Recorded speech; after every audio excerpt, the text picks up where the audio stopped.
Good morning, everyone. My name is Bryan Merrill, and I am majoring in political science, economics, and international affairs here at the university. And this summer, I worked with the UNH Foundation, which is an independent nonprofit entity whose task is to mobilize private support for the betterment of UNH and its constituents. Through its fundraising, the UNH Foundation provides scholarships to needy and deserving students, research opportunities and professorships to talented faculty, and provides capital for renovations and building of critical infrastructure across campus. Anecdotally, I am actually one of the beneficiaries of the foundation in that my REAP fellowship freshman year was funded by the generosity of donors to the foundation. And subsequently, you see that it really does have the connection, and actually that gave me the skills to be able to qualify for this Carsey internship. But I digress.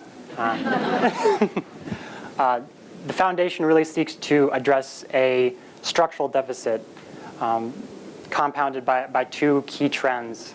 The first being the ever-increasing cost of higher education, as demonstrated by the over 1,000% increase in higher education prices over the last 34 years, as well as minimal state support, which, as you may know, we have the lowest per capita state appropriations in the nation. But enough complaining. How do we deal with this? This is a model I like to call leveraged altruism, which the foundation employs, in that it gathers principal from donors and then invests it, not only to further the donor's generosity, but also to create a sustainable revenue stream for the betterment of UNH and its constituents. But is sustainable revenue, is it really as sustainable as it could be? And this is where I came in this summer, building on the work, standing on the shoulders of giants, if you would, building on the work of net impact members in the Responsible Endowment Project, seeking to understand what opportunities we have in sustainable investing. And for those of you who may not know, sustainable investing is a way to invest, an investment approach that takes into account not only profit, but also people and planet. And in specific, my research was with the newest and most successful evolution of sustainable investing, which is called environmental, social, and governance investing, or ESG investing.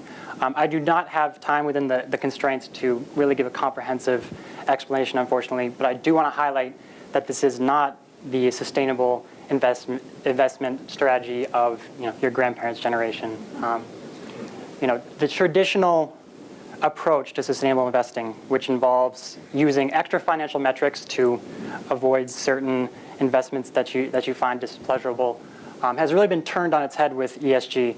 ESG uses the exact same extra financial metrics to really pick out the best in class, the best companies, while subsequently and also avoiding the worst, increasing returns and reducing risk in the process. And it is through, actually, this ESG approach that we kind of sought to show that the pursuit of sustainability, which is a central tenet of the university, and the pursuit of maximization of profit, which is a key priority of the foundation, is not necessarily mutually exclusive, but can actually be pursued in tandem. And this is just one of many data points that was collected over the series of my research experience. This is the MSCI KLD 400 index, which is the longest running sustainable investing ESG incorporating index in existence.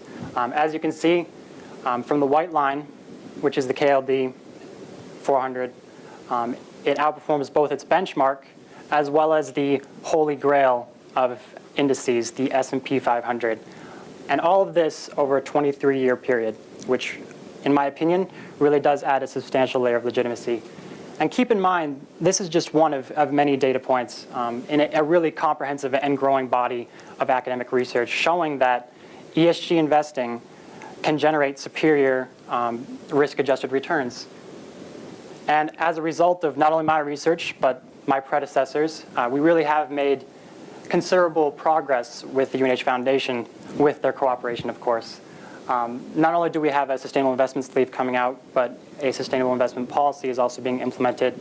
And furthermore, Austin Perea, who was one of my predecessors, the leader of the Responsible endowment project last year and an intern at Pax World Management last year, along with myself, will be presenting the culmination of our research to the Board of Trustees to continue to educate key stakeholders on how we can progress with ESG's opportunities. So looking forward, Net Impact looks forward and is excited to continue working with the UNH Foundation to seek out opportunities in ESG investing. How can we attract donors with this? How can we improve portfolio performance with this? And how can we ensure that that sustainable revenue stream is really sustainable in every sense of the word? Thank you.